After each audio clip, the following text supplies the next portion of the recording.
Salam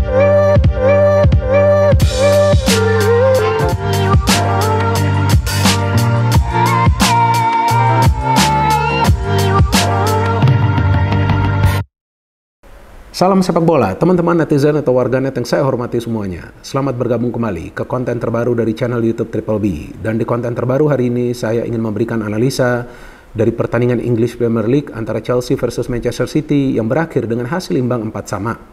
Dengan hasil akhir ini berarti untuk sementara Manchester City masih berada di posisi puncak, sedangkan Chelsea untuk sementara ini masih tertahan di zona papan tengah, tepatnya di peringkat nomor 10. Selain itu juga teman-teman, untuk ketiga kalinya musim ini, Chelsea berhasil mencetak total 4 gol dalam satu pertandingan dari English Premier League. Setelah sebelumnya, di dua partai tandang mereka, Chelsea juga berhasil mencetak 4 gol dalam satu pertandingan melawan Tottenham Hotspur dan juga melawan Burnley. Tapi kan melawan Tottenham Hotspur ketika itu Tottenham Hotspur bermain dengan 9 pemain.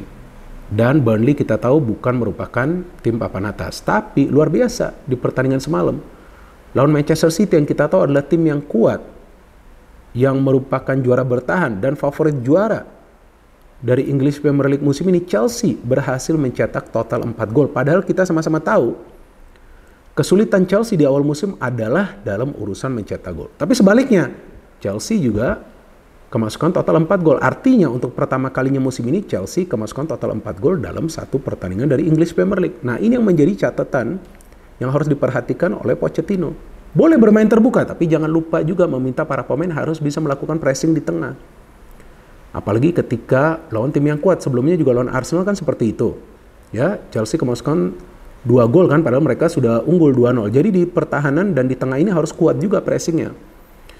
Dan sebaliknya teman-teman, Manchester City untuk pertama kalinya musim ini kemasukan total 4 gol dalam satu pertandingan dari English Premier League. Bahkan musim lalu, seingat saya Manchester City paling banyak kemasukan itu 3 gol dalam satu pertandingan dari English Premier League. Tapi Chelsea bisa membobol gawang dari Ederson 4 kali, para pemain Chelsea ya. Memang ada satu penalti, tapi kan selain juga para pemain Chelsea bisa mencetak total 4 gol, mereka juga bisa menciptakan total 10 peluang yang berbahaya. Dan memang Manchester City juga para pemainnya bisa menciptakan total 10 peluang yang berbahaya. Tapi secara keseluruhan overall, para pemain Chelsea bisa menciptakan lebih banyak peluang. Dan luar biasa pertandingan semalam teman-teman, betul kan? Kalau menurut saya inilah pertandingan terbaik dari English Premier League sejauh ini di musim ini. Dan bisa juga ini akan menjadi pertandingan terbaik dari musim ini. Karena saya gak yakin akan ada pertandingan lainnya di English Premier League di mana akan ada total 8 gol yang tercipta dan pertandingan akan berakhir dengan hasil imbang. Dan bukan cuma gol, ada saling comeback dari dua tim ini, ada skill individu yang menawan dari para pemain dari kedua tim ini, ada juga kita melihat proses gol yang cantik yang bisa diciptakan di pertandingan ini, ada drama dan juga tentunya ada kontroversi. Jadi memang inilah pertandingan klasik dari English Premier League. Nah, artinya di sini kita bisa melihat bahwa ketika sebuah tim itu bisa efektif di sepertiga bagian lapangan penyerangan, tentu mereka akan bisa mencetak banyak gol. Tapi sebaliknya, saya melihat para pemain City pun ceroboh nih di lini pertahanan. Nggak seperti biasanya. Padahal kipernya sama kan, Ederson. Ya memang ada dua perubahan yang dilakukan oleh Pep Guardiola di lini pertahanan dari pertandingan sebelumnya lawan Bournemouth kalau nggak salah ya. Yang City menang telak. Tapi saya ngelihat nih koordinasinya nggak rapi nih dari para pemain City di pertahanan nih. Sampai bisa kemasukan total 4 gol nih, nggak seperti biasanya nih. Tapi memang Chelsea bermainnya luar biasa. Maka itu kan mereka bisa menciptakan banyak sekali peluang. Ini bukan pertandingan yang gampang loh bagi Chelsea loh. Dan bagi Chelsea, kalau menurut saya bisa menahan City imbang, udah hebat sih. Walaupun seharusnya mereka bisa menang. Karena mereka juga menciptakan banyak sekali peluang. Apalagi ada kontroversi tuh. Yang penalti untuk Haaland tuh. Itu kalau menurut hemat saya, ya masih bisa diperdebatkan. Dan seharusnya wasit itu diminta untuk melihat monitor di pinggir lapangan. Seharusnya ada call dari wasit di ruang VAR meminta wasit Anthony Taylor di atas lapangan untuk melihat monitor di pinggir lapangan untuk melihat kejadian sebenarnya. Karena sebetulnya Haaland dulu yang menarik jersey dari Cucurella. Memang Cucurella juga menarik jersey dari Haaland, tapi kan awalnya Haaland yang menarik jersey dari Cucurella, tapi ternyata penalti dikasih oleh wasit. Dan wasit di ruang VAR sepertinya ya tidak ingin mengganggu-gugat keputusan dari wasit. Jadi mereka hanya memberikan replay, tapi mereka tidak meminta wasit untuk melihat monitor di pinggir lapangan. Nah, aneh juga.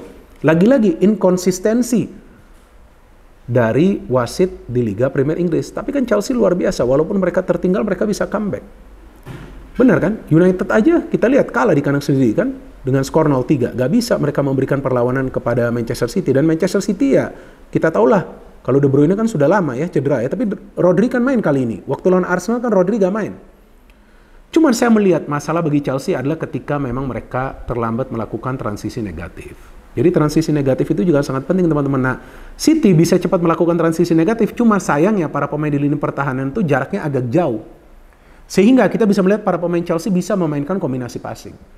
Nah, dari starting lineup, Pochettino hanya melakukan satu perubahan ya.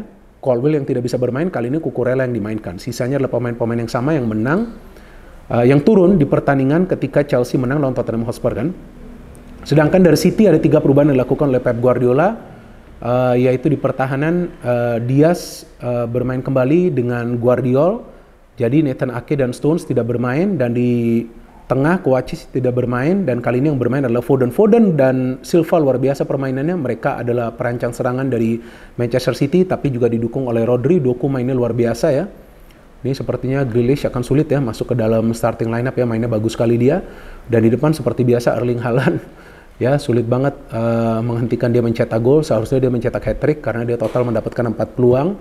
2 dia mencetak gol ya, 1 dari penalti, kemudian 1 open play. Kemudian 1 dari open play bisa di-save oleh Sanchez, 1 lagi off target. Chelsea mendapatkan peluang dari beberapa pemain yang berbeda ya. Jadi mereka tidak bergantung kepada 1 atau 2 pemain dalam urusan mencetak gol. And Jackson can again score gol walaupun dari rebound. Tapi ya inilah yang penting bagi striker, harus mencetak gol. Dan kalau saya nggak salah nih, Jackson yang sekarang ini top skor ya dari Chelsea ya dengan 6 gol ya. Nah, dari jalanan pertandingan sebetulnya Chelsea ini keluar menyerang. Nih keberanian nih dari Pochettino meminta para pemainnya bermain all out. Padahal paling bahaya loh lawan City itu main all out. Bahkan Chelsea mendapatkan peluang pertama kan dari Gallagher yang dia shooting tuh bisa di-save oleh Ederson. Tapi kemudian itu dia penalti yang kontroversial. Seharusnya tuh gak penalti sih kalau menurut saya. Tapi ya udahlah, udah dikasih penalti, Haaland bisa konversi kan. Silva ini luar biasa ya. Banyak sekali crossing-crossing dia yang berbahaya. Silva yang kasih crossing itu, dan Cucurella dianggap melanggar Haaland. Haaland bisa finishing tapi Chelsea gak down kan. Dan mereka justru bisa mencetak gol ketika dari corner. Conor Gallagher memberikan umpan. Thiago Silva luar biasa ya. Salah satu pemain tertua yang bisa mencetak gol di Premier League. Kalau nggak salah dia pemain keempat ya. Jadi memang ini Thiago Silva ini adalah pemain yang memang masih dibutuhkan Chelsea walaupun usianya sudah tidak muda lagi ya. Jadi dia menjadi leader lah di lini pertahanan dari Chelsea. Dan Chelsea ketika sudah menyamakan kedudukan, saya ngelihat mereka waduh ngegas terus. Dan para pemain City tampak kepanikan karena tuh gol kedua dari Chelsea tampak itu ada kesalahan dari Ruben Dias ya. Kalau nggak salah yang gagal menghalau bola jauh. Ada Enzo memberikan bola kepada Cole Palmer, luar biasa ini ya, mantan pemain City. Dia memberikan umpan kepada Reece James memberikan umpan kepada Raheem Sterling yang mencetak gol melawan mantan timnya. Nah, setelah Raheem Sterling membawa Chelsea unggul, nah kita bisa melihat para pemain City mulai lebih berani melakukan serangan, banyak peluang tuh. Foden juga mendapatkan peluang sebelum akhirnya Akanji mencetak gol, umpan dari Silva. What a pass from Silva. Nah, babak kedua feeling saya Chelsea akan bertahan, tapi belum juga pertandingan berjalan lebih dari 3 menit ya. Kalau nggak salah nih sudah mencetak gol nih Haaland. Kalau nggak salah baru 2 menit ya babak kedua ya. Dia sudah mencetak gol ketika kita lihat proses build up dari belakang ya. Dilakukan ada interchange passing antara Foden dengan Alvarez sebelum akhirnya Alvarez bisa memberikan bola kepada Haaland untuk tap in. Saya kira dengan skor 2-3, wah berat nih Chelsea. Ternyata bisa comeback lagi tuh, Jackson mencetak gol. Kan luar biasa positioningnya. Ketika Gallagher tuh shooting ya, bisa di-save oleh Ederson, dia mencetak gol. Dan setelah itu Chelsea sebenarnya mendapatkan banyak peluang loh. Saya kira itu Gusto sudah mencetak gol ketika Sterling memberikan umpan. Sayang sekali, Gusto masuk menggantikan Reece James ya. Reece James saya nggak tahu nih apakah fit atau memang itu adalah tactical change. Dan kemudian ya City kita tahulah sulit banget ya untuk dikalahkan atau untuk bisa ditahan imbang. Rodri bisa mencetak gol ketika Haaland memberikan bola, tapi ya agak sial juga sih ini Chelsea karena ya Thiago Silva taruh kaki ternyata jadi deflected bolanya, tapi gol tetap dikasih oleh Rodri.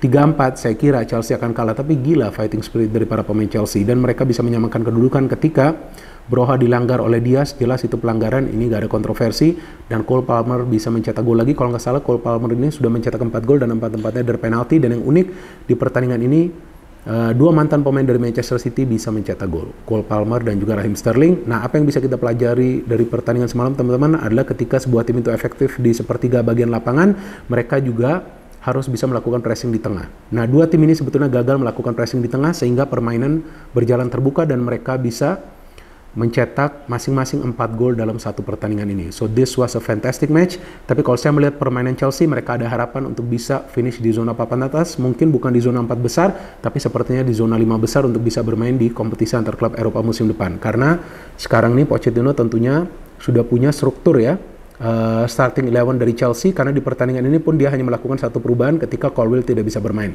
Dan saya melihat Gallagher, Enzo dan juga Caicedo mainnya bagus, plus didukung oleh kecepatan dari Sterling dan juga Cole Palmer. Nah, ini Chelsea harus jaga nih agar para pemainnya jangan ada yang cedera lagi. Sedangkan City, saya kaget para pemain mereka di belakang tuh jaraknya agak lebar sehingga para pemain Chelsea bisa memainkan kombinasi passing.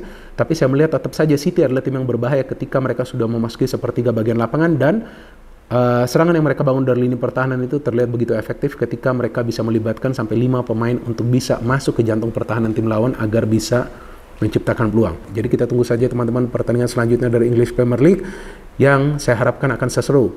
Seperti pertandingan semalam, memang ada pertandingan lain seperti Liverpool menang, United menang, Arsenal menang, ya sudah pasti mereka menang. Lawannya juga kan tim-tim yang lemah dan mereka 3 tim tersebut bermain di kandang sendiri. Jadi kita tunggu saja teman-teman persaingan yang saya yakin akan semakin ketat lagi di English Premier League musim ini, dan kita tunggu nanti apakah ada kejutan lagi atau enggak. Kejutan dalam pemecatan pelatih, kita tunggu nih, akan ada pelatih yang dipecat gak nih dalam beberapa pekan ke depan. No hate, no politics, only football. Salam sepak bola.